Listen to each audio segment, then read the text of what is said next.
Hi again, everybody. Welcome to Inside Golf. I'm Harry Donahue. I'm glad to be back at Aronimink, where a year from now, in May of 2026, Aronimink will be hosting for the second time in its history the PGA Championship. Gary Player won here back in 1962, and already Aronimink and the PGA is gearing up to host the 2026 version of the PGA Championship. Also coming up today, a look at the Philadelphia connection to the Masters. The Masters, a great event again this year, and back in 1934, there were some Philadelphia area guys, all of them professionals, who played in the very first Masters. So stay with us. From Aronimink, I'm talking about the Philadelphia connection to the Masters. Next, here on Inside Golf.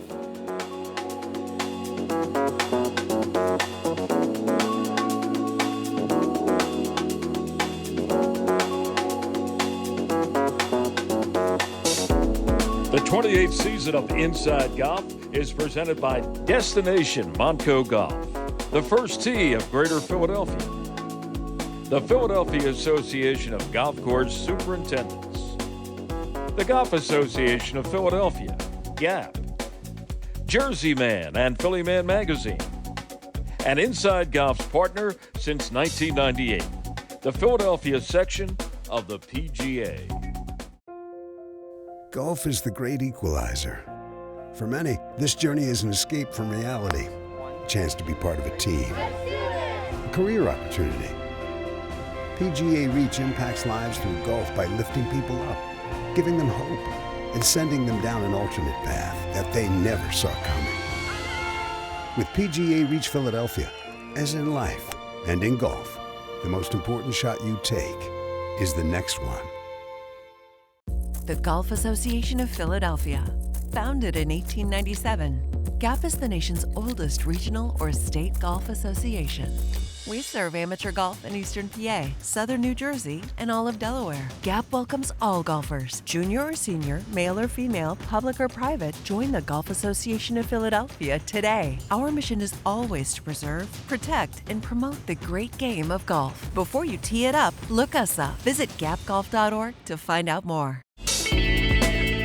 Welcome back. Inside Golf continues from Aronimink, one of my favorite golf courses in a very populated golf area of Philadelphia, of course. And this is Ryan Ogle. Ryan works for the PGA of America, and specifically, Ryan, we are still a year away from Aronimink hosting for the second time the PGA Championship. But you're the tournament director. You've been here how long on site as tournament director? Well, first, and thanks for having me, Harry. It's a pleasure to sit down and talk to you. We've been planning this championship in earnest since August of 2023, our first kind of site visit. But myself and a few members of our team got on site in August of 2024 to start planning and preparing for a major championship back here in the Philly region. And you've done it before. A few right? times. A couple times with the PGA Championship, Valhalla and Kiowa? Yep, 2021 PGA, Phil winning dramatic fashion, beating Brooks on the final stretch, and then 2024 with Xander winning his first major. It's been quite the ride, and I've been fortunate to be part of some great teams along the way. All right. This is a very elementary question. As tournament director, what exactly do you do? You know, I get asked that question a lot. It's kind of hard to answer. Yeah, I guess so. Someone that wears a lot of hats. It's multifaceted, right? Absolutely. So at the end of the day, I have direct oversight of the entire championship, right? From logistics, operations, to our 3,200 volunteers, to our tickets, our corporate hospitality efforts, and get to the privilege of leading an incredible team. Have roughly 10 employees, and we'll go all the way to 40 when we get to championship week. And then tremendous support from our headquarters in Frisco, Texas. But looking at the strategic oversight of the event, the budgeting, but the logistics, the operations. And we also make it a point to really engage with the community. So community outreach, government relations, media relations. So anything that really touches the championship, I have an impact on and have people that are focused in certain verticals. And then we've gotten some incredible help, as I mentioned, from Carrie Haig, our chief championship officer, who's ultimately responsible for the course setup and the pin location. So I don't dabble too far in that world. But at the end of the day, you know, I'm charged with making sure this is an incredible event for the players, incredible event for our guests, for the club, and the PGA of America, and our mission to grow the game and serve our members. Yeah.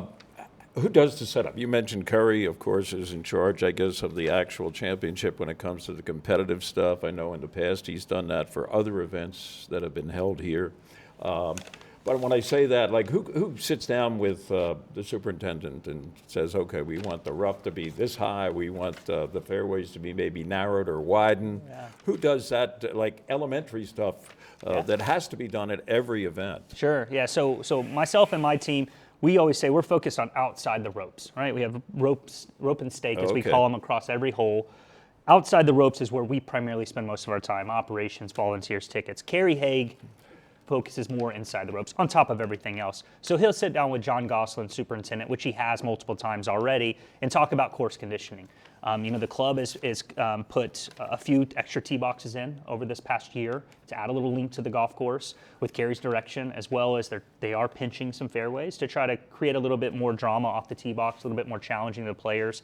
This is an incredible second shot approach game course, right? Short game is paramount here. It's really going to test the best players. Adding a little length is going to help make it that more of a challenge. And his goal is always tough but fair, right? Kerry has been doing this for over 30 years. When they brought the Olympics back, they could pick anyone in the world to be the course setup. They picked Kerry Haig. He's well respected, well regarded, arguably one of the best in the business. So we're honored to have him on our team. John's excited to work with him. The club's excited to work with him, and I know he's excited to work with Aronimink again. He's done multiple times here, right? So it'll be fascinating. Tough but fair. We know he'll test the best players, but it'll be compelling and it'll be exciting to watch. Now, you're outside the ropes. That means like corporate hospitality and things like that. Establishing and selling pavilions so that people can enjoy in the luxury of a nice pavilion or something like that. That's all under your bailiwick, right? Yeah, absolutely. That's one of the first things. When I say we started in August of 23, one of the first things we had to do is identify where are key components of the build, and one of those being hospitality, because then we went to market and provided those opportunities to local businesses that want to engage with the event. We have over 80% of our corporate hospitality sold for. We've sold out of our 30-person suites. So we're a year away, and you have, I know at Truist, I think they have to build some extra. Maybe that's a nice problem to have, right? It's a great problem to have. You know, this course does present unique challenges with the size and scope of a major championship, but we've put together some really compelling opportunities for those that are looking for that upscale experience. And then in a few short weeks, we'll be launching our tickets to those that register for tickets. Our ticket program requires you to register if you want the most sought-after days, Friday, Saturday, Sunday. Free, no obligation process, and those that register will be able to buy tickets here in just a few weeks. And those tickets, I think, are going to go quickly. There's a high demand, very high demand that we're seeing. And what's really unique about our event is our just general tickets to get you on the grounds also include your food and non-alcoholic beverage. So while you're here, you go to a concession, you grab your pretzel, your cheesesteak, your water, you walk out. It's already part of the ticket.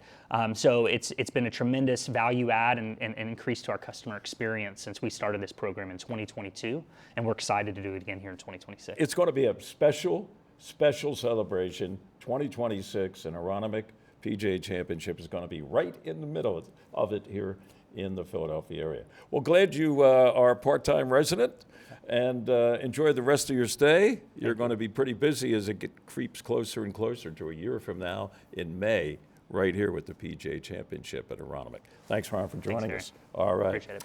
Hey, we'll be back. Inside Golf continues. Speaking of Aronimink, and you know this, one of its famed members, Jay Sigel, his name in this room is up on these club championship plaques several times. And recently we had a chance to talk to Jay about the Masters.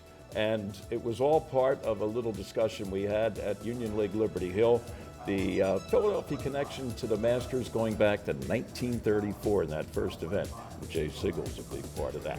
Back with all of that next on Inside Golf. Most golfers spend weeks and even months planning their dream golf vacation, researching transportation, lodging, and tee times. But not you, Doug. Not me. Not you. All you have to worry about is piping your drive on this iconic hole you've wanted to play since you were 9. Cause you booked your golf vacation with All Access, and they took care of everything. Clear your mind, Doug. Ouch. Heaven. All Access. Sadly, we have to leave the golf to you. A breath of fresh air, a laugh and a half, a challenge, a celebration, and a much-needed release. Make Montgomery County, PA, your escape. Pleasure for me again to be a first event, especially here at Union League Liberty Hill. Welcome to Philadelphia at the Masters. Our panelists tonight. Well, we are at Union League Liberty Hill for an event called Philadelphia and the Masters. Philadelphia golfers, pros, amateurs who have played and played well over the long course of Augusta and the Masters. This is John Riley, no stranger to the show.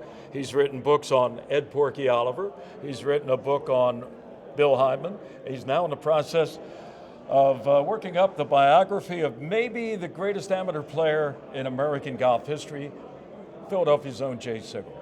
He has quite a history at Augusta. Tell us a couple things. He has a terrific history at Augusta. He played in 11 Masters in a row, and he was the low amateur in the Masters 3 times. And he actually had experiences where he was on the leaderboard. So he played some great golf. He played starting in 1978, didn't make the cut twice. In 1980, he got off to a flaming start. He started off, teed off with Tom Watson, right? Who's like #1 player in the world. That was their twosome. He birdies the first hole. It's not a birdie hole. He birdies the second hole. He lips out for birdie on the third hole. All you hear from Tom Watson is nice shot, nice putt. He birdies the fourth hole. He birdies the fifth hole. So he's 4 under after 5. Now he's almost in a little bit of shock now because he looks up and he sees Jay Sigel at the top of the leaderboard, right? Wow. You know, this amateur, and people in the crowds are going, who's this guy? So, came back a little bit to earth, but he still had a subpar round. Great Low round. amateur 3 times. And his last appearance, once again, he made the cut. He was the low amateur, 1988. And he didn't get invited back for 1989 because they changed, I guess, the criteria for who gets in and who doesn't. Incredible. Teed off the first day with Seve Ballesteros. Second day with Greg Norman. In fact, beat Norman. Norman's #1 player in the world. 2 #1 ranked players in the world, right? And he ends up as low amateur, the only amateur to make the cut. He doesn't get invited back. Because in that season of 88 to 89, they ratcheted up the qualifications. It used to be like the Walker Cup team would get in.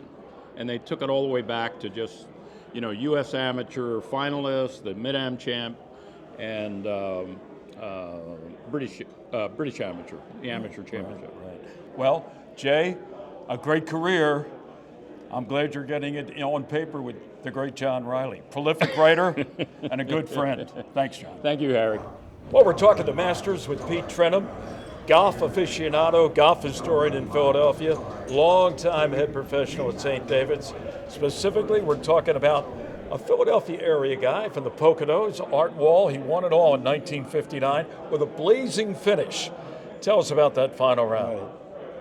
When Art Wall left the practice tee to start his final round, he was trailing Arnold Palmer by 7 strokes. 7. Right. And as he left the tee, Palmer said, let's keep the title in Pennsylvania. He was looking at Western PA more than Eastern PA, well, but he's trying to be nice. Polite, Trying to be. Tell us about the final few holes for Art Wall. Art Wall, he was probably having a good round, but nothing special. And then he birdied 5 of the last 6 holes. Probably never been done since, has it? No, nothing like that. You don't hear about it. I mean, they talk about all this finish, that finish, and who failed, but he's a forgotten man. Another fellow who maybe could have gotten the green jacket, we won't know, but between Cliff Roberts and Mother Nature, he really didn't have a chance. His name was? Felix Sayre. And where was he from? From Scranton. From Scranton. Scranton. What happened to Felix? In 1938, he teed off in the first round, and it started raining on the second hole.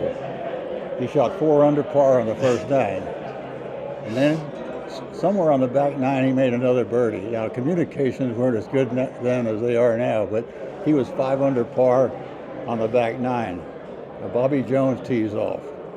On the first hole, Bobby Jones has to make a putt from the back collar for a bogey.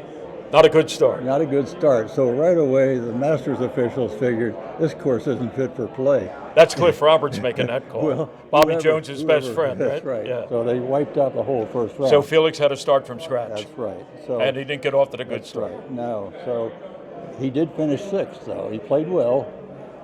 And Henry Pickard, who was the pro at Hershey, won the tournament. How about that? Yeah. How about that? Well, Felix, You know, that's the rub of the green, I guess, right? right. In this case, the rub of the green coat. Pete, it's always a pleasure. Right. Thanks for the history lesson. You're welcome. This is Bill Hyman V. He is the executive director of the very successful Philadelphia First Tee program. Does a great job with that, keeps getting bigger and better. And we're here to talk about Philadelphia and the Masters. Your grandfather, Bill Hyman III, he only played in like 9 Masters as an amateur. What was it like growing up with Granddad? Did he ever share any stories, any favorite stories about Augusta? Well, he loved going to Augusta, and he talked about going to Magnolia Lane, and that was just a rush for him. But, the one story that resonates is the Tommy Bolt story. Tommy Bolt being the reigning U.S. Open champion from 1958, and in 1959 he played with Tommy Bolt, and Tommy Bolt had 3-putted the 11th hole, rattled his putter against the flagstick, and my grandfather tees off on 12 and said he hit the purest shot he's ever hit. The ball, one bounce goes in the hole, and Tommy Bolt doesn't say anything. Doesn't say, he's still worried about his 3-putt on 11. I think he was. So how about that? Tommy Bolt didn't say good shot until they walked to the 13th tee. And as you know, some of our viewers may not, context for that hole-in-one, there have only been 6 in the history of the Masters tournament. Aces at the 12th hole. Question he never became a member at Augusta National. Right. Give us some background on that. Well, he may be the only person in the history of the world that was invited 2 times to become a member, and Clifford Roberts said that no one's ever become a member that's turned us down twice. So no 3 strikes at Augusta, huh? Exactly. You get 0-2 and that's it. Yeah. Well, Bill, congratulations on Thanks, what you've Harry. done for the First Tee. I think you'd be very proud of what you're doing for Philadelphia's First Tee program. Well, I'm happy to pass on what he taught me, hoping to open doors for many other kids. A great night here at Union League Liberty Hill. We're talking to benefit the First Tee program of Philadelphia. We had author John Riley on our panel, the great Pete Trenum, and it was quite a night, for Philadelphia golf, especially Philadelphia golf at the Masters. The Hyman family played a big part in that, as did Jay Sigel and Porky Oliver. I mean, Philadelphia is just loaded with great Philadelphia talent and stories and performances at Augusta. And we were glad here on Inside Golf to be able to share some of them with you. Our Teed Off panel is brought to you by Lulu Country Club. Welcome back. Inside Golf now continues with our Teed Off panel assembled here on the back deck at Lulu Country Club. Beautiful, beautiful day back here on the back deck as we overlook this great Donald Ross design with 3 guys who have made their mark at various spots around the Philadelphia area when it comes to the game of golf. To my extreme left, we have Jim Sullivan. Sully is better known as the ambassador, Lulu's ambassador to Inside Golf. He knows everything you want to know about Lulu and a lot of other stuff as well. Conrad Van Horsik is from Philly Cricket, no stranger to the show. We've had Conrad on before. He's always good for 1 or 2 zappers, okay? He's free flow when it comes to that sort of thing. And Andrew Mason is from Huntington Valley Country Club, proud former member of Temple's golf team, and now a proud member at Huntington Valley. Hey guys, if you had 3 more chances to play golf at different courses, what courses would they be? Now, you can throw your home course in there. You can throw, another course from, Europe for that matter. But Sully, let's start with you. You only have 3 rounds of golf left in you. Where do you want to play those? I wish I could come up with some sort of mysterious course, but for me, it's going to be Augusta, where I've never played and would love to at some point. St. Andrews, I've never played the old course and got to play there. It's a golf, sort of history and architecture nut.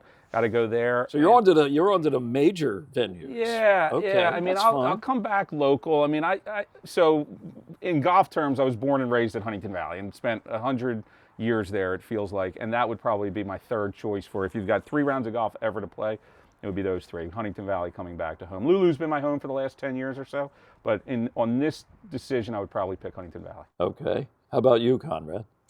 Well, I'm a big believer that you don't need to leave Philadelphia to play some of the best golf courses in the world. And being a proud Delaware County kid, born and raised, I think I'd probably take my 3 on the 3 top 100 courses in Delaware County. You know, I grew up working the driving range at Marion, so that would certainly be number 1. And grew up playing a lot of golf, a lot of gap events at Aronimink, which I think is one of the greatest golf courses in the world. Donald Ross Classic, and a beautiful men's grill and patio for libations after the round.